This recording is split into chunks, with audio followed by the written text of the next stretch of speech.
تو مخالف سے مخالف آدمی ان کی تحریر پڑھے گا تو کہے گا کہ یہ شخص ناصح امین ہے، یہ میری خیر خواہی میں لکھ رہا ہے، یہ میرا دشمن نہیں۔ اور ہم ایسے لکھتے ہیں جیسے ہم پکے دشمن سے خطاب کر رہے ہیں۔ سیکھو سیکھو، طلباء بھی ہیں، علماء بھی ہیں، وسعت صدر سیکھو، اخلاق سیکھو، درگزر سیکھو، رائے کے اختلاف کو برداشت کرنا سیکھو۔ عجب اس شخص کا قلم ہے، عجب قلم ہے۔ اس امت میں اختلاف باقی رہے گا، کبھی نہیں مٹ سکتا۔ میرے نبی نے دعا مانگی تھی، یا اللہ ان پہ کوئی ظالم آ کے مٹا نہ دے، اللہ نے کہا قبول۔ یا اللہ ان پر کوئی آسمانی عذاب ایسا نہ آئے کہ انہیں مٹا دے، قبول۔ یا اللہ ان پر کوئی قحط ایسا نہ آئے کہ مٹا دے، قبول۔ یا اللہ ان میں اختلاف نہ ہو، تو میرے اللہ نے کہا نہیں میرے حبیب اختلاف ہوگا۔ جب یہ چیز ہے کہ یہ ہوگا تو شریعت نے حدود بھی بتائی ہیں، اس کا طریقہ بھی بتایا ہے، اس کا راستہ بھی بتایا ہے۔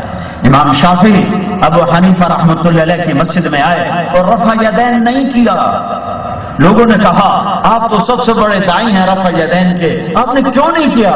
کہ اس قبر والے کے احترام میں نہیں کیا کہ یہ اسے کہتا تھا کہ یہ افضل نہیں ہے، چھوڑنا افضل ہے۔ یہ افضل کا اختلاف ہے، کوئی حلال حرام کا تھوڑا ہی ہے، جائز ناجائز کا تھوڑا ہی ہے۔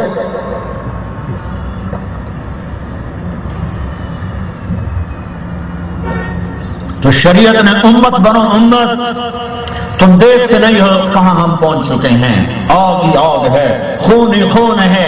یہ وقت ہے فرقہ واریت میں بٹنے کا، یہ وقت ہے ایک دوسرے کی پگڑی اچھالنے کا۔ امت بنو امت بنو امت بنو امت بنو، اختلاف کو برداشت کرو، وسعت صدر پیدا کرو، اخلاق سنو۔ سارے دین کا خلاصہ میں نے نکالا ہے، پتہ نہیں غلط ہے صحیح ہے، انشاءاللہ صحیح ہوگا۔ دین عبادت سے شروع ہوتا ہے اور اخلاق پہ جا کے مکمل ہوتا ہے۔ اور اس کے لیے دو حدیثیں میرے سامنے آئی ہیں، تین۔ ایک میرے نبی نے کہا دنیا سے جاتے ہوئے الصلاۃ وما ملکت ایمانکم، عبادت اخلاق۔ اے میری امت نماز نہ چھوڑنا، اے میری امت غریبوں سے اچھا سلوک کرنا، عبادت اخلاق۔ عبادت سے شروع ہوتا ہے، اخلاق پر مکمل ہوتا ہے۔ بنی الاسلام علی خمس، اسلام کی بنیاد 5 باتیں، 5 باتیں، اسلام کی بنیاد 5، کلمہ نماز روزہ حج زکات۔ تو بنیاد ہے، تو بنیاد تو گھر کی ہوتی ہے، اور گھر جا کے چھت پہ مکمل ہوتا ہے۔ تو میں اس کو ڈھونڈتا رہا کہ چھت کہاں سے لاؤں، چھت کہاں سے لاؤں، تو مجھے ایک حدیث ملی، تو مجھے چھت مل گئی، انما بعثت لاتمم مکارم الاخلاق۔ اے میری امت میں تمہارے اخلاق کو مکمل کرنے کے لیے بھیجا گیا ہوں۔ بنیا اسلام کی ابتدا، اتمم اسلام کی انتہا۔ یہ بنیاد عبادت سے بنتی ہے اور چھت اخلاق سے بنتی ہے۔ میرے بھائیو اخلاق سیکھو، ماں سے بولنا سیکھو، باپ سے بولنا سیکھو، بیوی سے محبت بھرا بولنا سیکھو۔ میرے نبی کا کہا بہترین مسلمان وہ ہے جو بیوی سے اچھا سلوک کرتا ہے، اور میں سب سے اچھا سلوک کرتا ہوں اپنی بیوی کے ساتھ۔ اور پھر عورتوں سے کہا میری شریعت میں سجدہ ہوتا تو میں عورت سے کہتا خامن کو سجدہ کرے۔ ہاں درگزر، معاف کرنا، چھوٹا بن جانا، حسن سلوک۔ ایک نوجوان آیا کہ حضرت میاں بیوی کا جھگڑا رہتا ہے، کوئی تعویذ دو۔ میں کہا تعویذ بیوی تے طرح سے کردہ ہی کو نہیں، کتوں دوں؟ بیوی سے جوڑ بٹھانا ہے تو اخلاق اچھے کرو، اخلاق۔ زبان کا بول میٹھا بناؤ، زبان کا بول میٹھا بناؤ، تمہارا گھر آباد ہوگا۔ عورت کو باندھی نہ سمجھو، نوکرانی نہ سمجھو، کسی کی بیٹی ہے، تم نے اپنی بیٹی کو ایک دن روانہ کرنا ہے۔ یہ یاد رکھو کسی کی بیٹی ایک بول پر تمہارے گھر اپنی عزت لے کر آ گئی ہے۔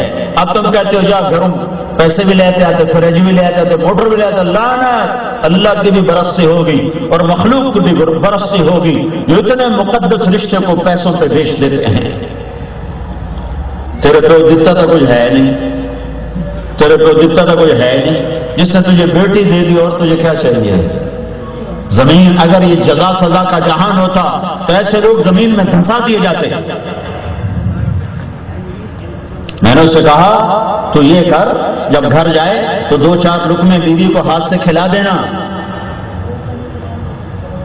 بیوی کو مسلوں سے نہیں رام کیا جاتا، بیوی کو اخلاق سے رام کیا جاتا ہے۔ کچھ دن گزرے اس کا فون آیا، میں نے ویسے ہی پوچھ لیا وہ میرے والا کام کیا تھا؟ کہنے کا نہیں۔ میں نے کہا کیوں؟ کہنے کا شرم آتی۔ تو میں نے کہا لڑتے ہوئے شرم نہیں آتی؟ لڑتے ہوئے شرم نہیں آتی، کمزور ذات سے لڑتے ہو۔ میں نے کہا جاؤ یہ کام کرو پھر مجھے فون کر کے بتاؤ۔ تھوڑی دیر گزرے اس کا فون آیا، حضرت مولوی صاحب کمال ہوا، کیوں ہوا؟ کہ میں نے اس کے منہ میں لقمہ ڈالا، اس کا منہ کھلا ہی رہ گیا، ایسے ہو گیا حیران۔ کہیے تمہیں سبق کس نے پڑھا؟ کہ مولوی طارق جمیل نے کہا اللہ اس کا بھلا کرے، اس کے بچوں کا بھلا کرے جس نے تمہیں انسان بننا سکھایا۔ گھر آباد ہو گیا۔ گزشتہ رات، گزشتہ سے پیوستہ رات مجھے جاپان سے فون آیا، ایک آدمی کو آدھا گھنٹہ بات کی کہ میرا گھر اجڑ گیا ہے، کاش میں نے تیرا بیان 5 سال پہلے سنا ہوتا تو میرا گھر نہ اجڑتا۔ میں بیوی پہ ہاتھ اٹھاتا تھا، میں اسے مارتا تھا، میں اسے گالیاں دیتا تھا۔ وہ جاپان ہے، وہ اپنے بچے بھی لے گئی، خود بھی لے گئی، آج 1 سال ہو گئے، مجھے اس کی کچھ خبر نہیں وہ کہاں چلی گئی۔ مولوی صاحب یہ تمہارا قصور ہے کہ تم دیر سے تم نے مجھ تک اپنی بات کو پہنچایا ہے، یہ تمہارا قصور ہے کہ تم نے دیر کے بعد ہم تک بات کو پہنچایا ہے۔ کاش میں نے یہ بات بیان 5 سال پہلے سنا ہوتا تو میرا گھر نہ اجڑتا۔ میں نے بیوی کو نوکرانی سمجھا، میں نے اسے کسی کی بیٹی نہ سمجھا، کسی کی بہن نہ سمجھا۔ آج میرا سب کچھ اجڑ چکا ہے، میری دنیا تاریخ ہو چکی ہے۔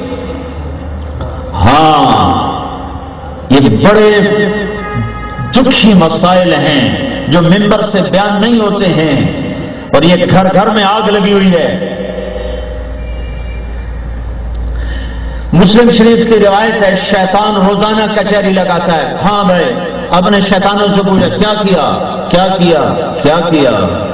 کہتا ہے زنا کروایا، شراب پلوایا، مثال دے رہا ہوں، یہ کروایا وہ کروایا۔ آگے شیطان کہتا ما صنعت شیئا ما صنعت کچھ۔ ایک شیطان کھڑا ہو کر کہتا جناب میں نے میاں بیوی کو لڑوایا، کہا شاباش پتر کم تو کر کے اور آ جا۔ اس کو گلے سے لگاتا ہے، اس کو اپنے پاس بٹھاتا ہے، کہتا کام تو کر کے آیا ہے۔ شرابی کی شراب اس کی ذات تک، زانی کا زنا اس کی ذات تک، بے نمازی کی غفلت اس کی ذات تک، میاں بیوی کی لڑائی خاندانوں کو آگ لگا دیتی، نسلیں بگڑ جاتی، اولادیں بھٹکے ہوئے راہی کی طرح ہو جاتی ہیں۔ خاندان کو بچانے کے لیے قرآن نے کتنی آیات اتار دی ہیں۔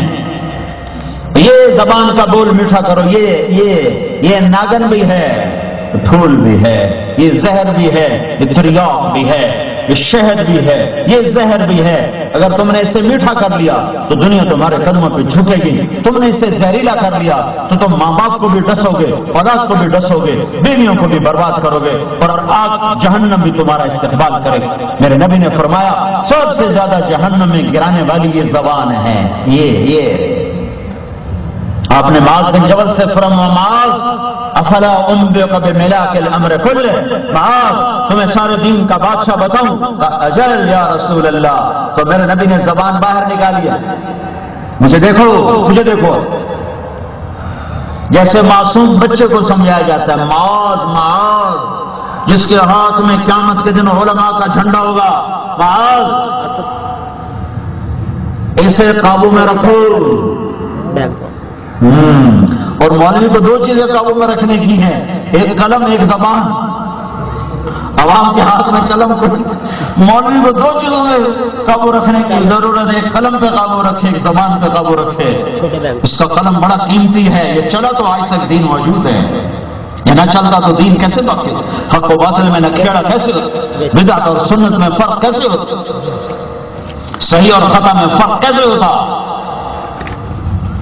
زبان کو قابو میں رکھو، کہ یا رسول اللہ زبان کے بول پر پکڑے جائیں گے، کما کا ابن جبل ثقلت کا امو کا ابن جبل میں تو تمہیں بڑا سمجھدار سمجھتا تھا، یہ کیا کہہ رہے ہو؟ تمہیں خبر ہے وَهَلْ يَكُبُّ النَّاسَ فِي نَارِ جَهَنَّمَ إِلَّا حَصَائِدُ أَلْسِنَتِهِمْ، تمہیں خبر ہے سب سے زیادہ جہنم میں گرانے والی زبان ہوگی، زبان۔ For more videos just click on hazruscity.com.